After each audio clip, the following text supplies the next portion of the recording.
وفي المغرب تتوقع مديرية الأرصاد الجوية الوطنية تساقطات مطرية هامة مصحوبة بعواصف رعدية ابتداء من مساء اليوم في عدد من المناطق. توضيحات أخرى يدلي بها الحسين يعابد عن مديرية الأرصاد الجوية الوطنية.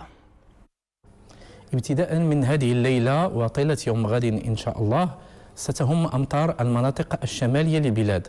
هذه الأمطار قد تكون قوية وعاصفية بكل من البوغاز، اللوكوس، الغرب، وكذلك مناطق سايس وغرب الريف وغرب الواجهة المتوسطية، وقد تتعدى 60 ملم خلال 24 ساعة.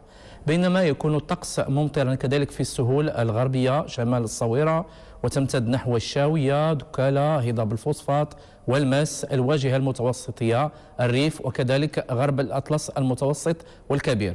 الرياح ستكون جنوبية غربية قوية قد تصل إلى 70 كم في الساعة في السواحل الأطلسية شمال أسفي. يوم الخميس إن شاء الله في الصبيحة ستبقى بعض الأمطار ستهم المناطق الشمالية والشرقية للبلاد.